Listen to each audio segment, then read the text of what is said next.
अस्सलामुअलैकुम रहमतुल्लाहि वबरकातुहू। आज का हमारा ट्यूटोरियल एक्सपीरियंस ट्रेडर्स के लिए है।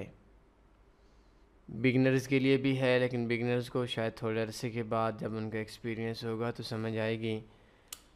लेकिन एक्सपीरियंस ट्रेडर्स आज के इस ट्यूटोरियल में स्पेशली तौर पर एक्सपीरियंस ट्रेडर्स के लिए है फॉरेक्स वीकली प्लान। हम जब भी कोई बिज़नेस करते हैं, लाइक एक छोटी सी शॉप बनाते हैं, लाइक कोई भी काम करते हैं, लाइक एक सब्ज़ी या फ्रूट का एक ठेला लगाते हैं, एक रेढ़ा लगाते हैं, और उस रेढ़ी पे हमारे पास एक प्लान होता है।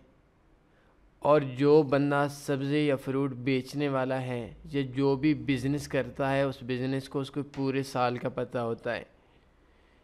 एक शख्स जो गंदम की ख़रीदारी करता है, गंदम का बिज़नेस करता है, उसको पता होता है कि किस टाइम पे गंदम ने आना है, किस टाइम पे गंदम ने कम हो जाना है, स्टॉक कम हो जाएगा, किस कौन सा टाइम है जिस टाइम पे गंदम का मौसम होगा, गंदम की फसल होगी, और किस टाइम के ऊपर मार्केट में रेट हाई होगा, मार्केट में रेट डाउन होगा। ये सारी चीज़ें उस शख्स को जो बिज़नेस कर रहा है उसको पता होती हैं, और यही उसकी कामयाबी होती है। बदकिस्मती से हम जब भी बिज़नेस करते हैं, फॉरेक्स ट्रेडिंग बिज़नेस को हमने थोड़ा ज़्यादा ही आसान लिया हुआ है, और हम आते हैं 90% 95% लोगों ने तो इसको एक्स्ट्रा बिज़नेस लिया हुआ है। और कुछ लोग ऐसे हैं जिन लोग गरीब लोग हैं, उनके पास थोड़ी बहुत इन्वेस्टमेंट है, 1-2 लाख रुपए, और वो चाहते हैं कि हम आएंगे और फॉरेक्स के अंदर 10-20 हज़ार रुपये कमाने लग जाएंगे। ऐसा नहीं है। फॉरेक्स बिज़नेस गरीबों को अमीर कर देता है, अमीरों को गरीब कर देता है, लेकिन सीखने के बाद आप प्रॉफिट कमा सकते हैं। अगर आप आज लाख रुपए के मालिक हैं तो कल आने वाला मुस्तकबिल आपको बहुत ज़्यादा हो सकता है, लेकिन उसके लिए आपको मार खाना पड़ेगी, एक टाइम देना पड़ेगा, नुकसान लेना पड़ेगा। तो आज हमारा है forex weekly plan. Weekly plan के अंदर हमारा क्या काम है। सबसे पहले फॉरेक्स बिज़नेस के बारे में सबको पता है, बिगनर्स को भी पता है, एक्सपीरियंस ट्रेडर्स को पता है कि मार्केट के अंदर हमारे 5 दिन वर्किंग होते हैं, सुबह शाम 24 घंटे, और 2 दिन छुट्टी होती है। तो सवाल अब ये पैदा होता है कि क्या जो मार्केट के अंदर 2 दिन छुट्टी होती है, उन 2 दिनों के अंदर क्या हमें अपने कंप्यूटर को ऑफ ही पड़ा रहना देना चाहिए? क्या हमें अपने MT4 को ओपन ही नहीं करना चाहिए? नहीं, ऐसा नहीं है। आपने जिस तरीके से किसी भी पर्चे की किसी भी इम्तिहान की, एग्ज़ाम की तैयारी की जाती है कि मुमकिन है कि फ़लाँ पर्चा फ़लाँ पेपर में फ़लाँ क्वेश्चन आ जाए, तो इसी तरीके में ये जो 2 दिन हैं, ये 2 दिन आपके लिए ऐसा समझें कि ये आपकी तैयारी के दिन हैं, और 5 दिन आपने टेस्ट देना है, और वीक के बाद आपका रिज़ल्ट आना है। तो आज मैं आपको 10 टिप्स दूंगा, 10 चीज़ें आपको बताऊंगा जिन चीज़ों को आपने वीकली तौर पर देखना है, हफ्ता इतवार को देखना है, और देखने के बाद आपने उन्हीं 10 चीज़ों पे पूरा वीक ट्रेडिंग करनी है। सबसे पहली चीज़ कि आपने जब भी, लाइक आज संडे है, आपने ओपन करनी है फॉरेक्स फैक्ट्री वेबसाइट। जो इन्वेस्टिंग कर लें, लेकिन फॉरेक्स फैक्ट्री ज़्यादा बिगनर्स के लिए ठीक होती है कि इसके अंदर जो न्यूज़ होती हैं वो कम होती हैं, तो इसके अंदर जो रीड करना होता है वो आसान होता है। तो आज संडे है, CNY की कोई मीटिंग है, PMI है, तो इसका भी आई थिंक इतना रिज़ल्ट नहीं होगा। सबसे पहले हमने पूरे वीक की न्यूज़ देखनी है। ये न्यूज़ आपने वीकली देखनी है, और वीक के बाद भी आपने देखनी है। ये न्यूज़ चेंज भी हो जाती हैं, ये बात याद रखें। पिछले हफ्ते के अंदर हमारे पास ब्रेग्ज़िट के इलेक्शन थे, और दुनिया के अंदर तकरीबन जितने भी ब्रोकर्स थे, उन तमाम ब्रोकर्स के अंदर जो स्प्रेड था वो हाई था। मार्केट की थोड़ी सी अजीब सी सिचुएशन थी, और मेरे अक्सर दोस्तों को इस बात का भी नहीं पता कि ब्रेग्ज़िट क्या है, और ब्रेग्ज़िट का इलेक्शन की वजह से हमने काम कब करना है, काम कब नहीं करने। तो ये देखने मंडे वाले दिन हमारे पास CNY की न्यूज़ है। CNY पे लोग काम नहीं करते। USD की दरमियानी सी न्यूज़ है, कोई बहुत बड़ी न्यूज़ नहीं है। इसके बाद हमारे पास AUD का बजट आने वाला है ऑस्ट्रेलियन डॉलर का, तो इसके ऊपर भी बहुत बुरा इफ़ेक्ट पड़ेगा AUD पे। तो आपने कोशिश करनी है कि इस दिन के ऊपर बजट के मामले में आपने, अगर आपके पास एजुकेशन नहीं है, इन्फॉर्मेशन नहीं है, तो आपने काम नहीं करना। इसके बाद मंगल वाले दिन हमारे पास AUD के अंदर काम नहीं करना, उनका बजट आ रहा है, ये चीज़ आप नोट कर लें। और कैड की ये स्पीक भी है। तो 11:55 पर आपने मंडे वाले दिन, सोमवार वाले दिन शाम 7-8 बजे से लेकर पाकिस्तान के टाइम के मुताबिक मंगल वाले दिन तक काम नहीं करना। ये चीज़ें आप नोट करेंगे। इसके बाद फ्राइडे को कैड की CPI आ रही है, कैड के USD की CPI आ रही है और कैड की न्यूज़ आ रही है। इस न्यूज़ के ऊपर भी आप काम कर सकते हैं, लेकिन अगर आप आम रूटीन में काम कर रहे हैं तो आपने कोशिश करनी है कि इस न्यूज़ से बच के जाना है। तो ये जो 4-5 न्यूज़ हैं, इन न्यूज़ को आपने कापी पेंसिल पे नोट कर लेना है कि फ़लाँ टाइम से लेकर फ़लाँ टाइम तक हमने काम नहीं करना। सबसे पहला आपने संडे वाले दिन वीकली प्लान में ये काम करना है। दूसरी चीज़ कि पहली तो न्यूज़ हो गई, दूसरी न्यूज़ इसके अंदर आपने स्पीक्स चेक करनी है। तो इस महीने में इस वीक में एक ही स्पीक है। जो दूसरी न्यूज़ होती हैं उन न्यूज़ों का भी असर बहुत ज़्यादा होता है, लेकिन आई थिंक जो स्पीक है, स्पीक बहुत बुरी चीज़ है, मार्केट के अंदर बहुत बुरा असर डालती है और कभी कभी मार्केट का पूरे जो ट्रेंड है वो चेंज हो सकता है। तो आपने स्पेशली आम तौर पर फॉरेक्स फैक्ट्री में तमाम न्यूज़ों को देखना है और स्पेशली तौर पर आपने स्पीक्स को देखना है।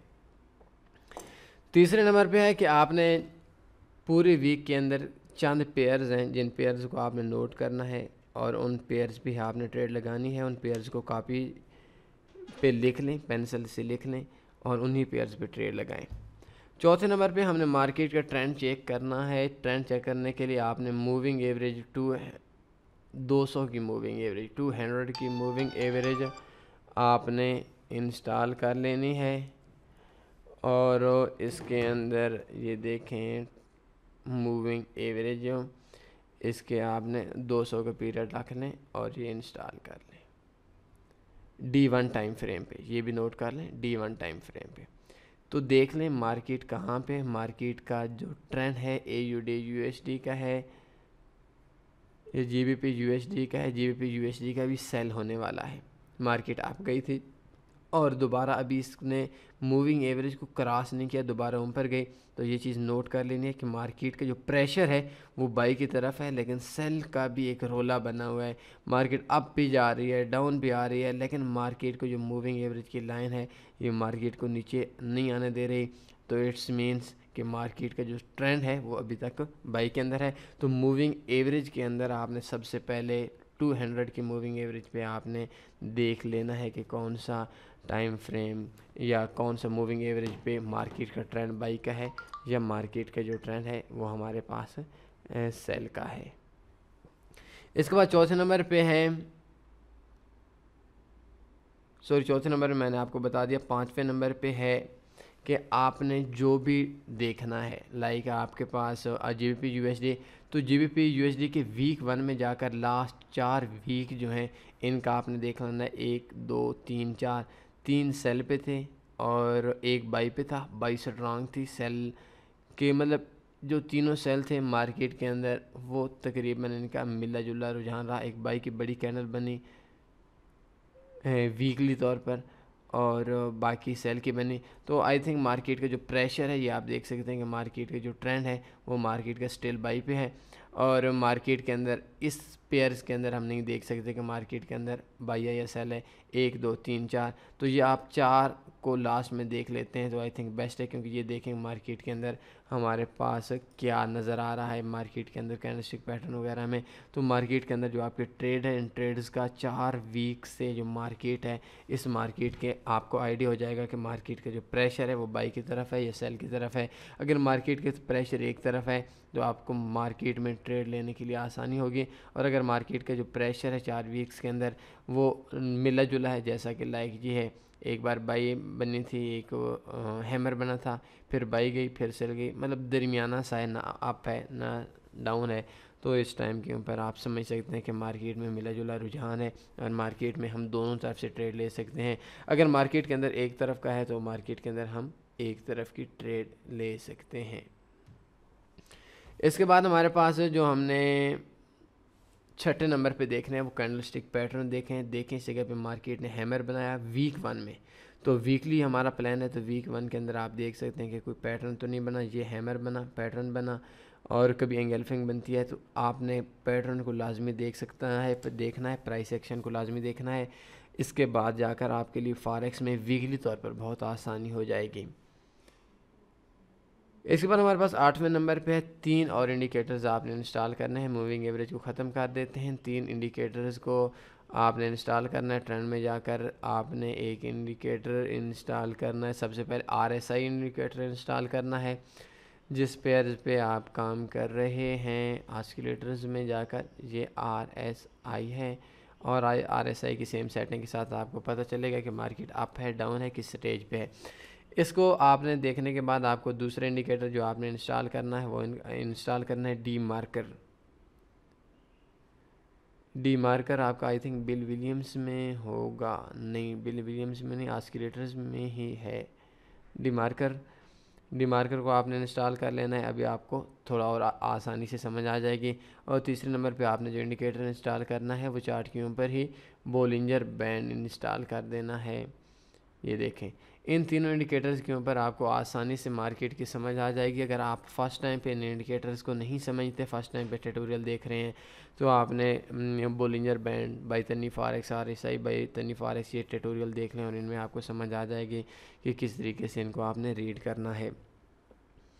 इसके बाद आपने नोट करना है 9वें नंबर पे है कि आपने कौन से टाइम फ्रेम के अंदर काम करना है। H1 पे काम करना है, H4 पे काम करना है, और आपने पूरे वीक उसी पे काम करना है जिस पे आप लिखेंगे, जिसके बारे में आपने वीक से ट्रेडिंग शुरू होने से पहले आपने प्लान में लिखा हुआ है। और दूसरे अल्फाज में आपने जो पेपर देना है, उस पेपर की तैयारी में जो क्वेश्चन आपके माइंड के अंदर हैं, इन्हीं क्वेश्चंस की मदद से, इसी तैयारी की मदद से आपने चलना है।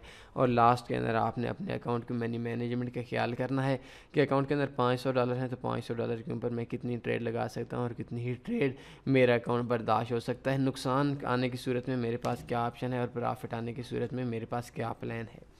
तो ये 10 पॉइंट्स जो हैं ये आप वीकली तौर पर हर वीक के स्टार्ट के अंदर आप देखें, तो आई थिंक इंशाल्लाह फॉरेक्स आपके लिए ईजी हो जाएगा। अपना ख्याल रखिएगा। अल्लाह हाफ़िज़।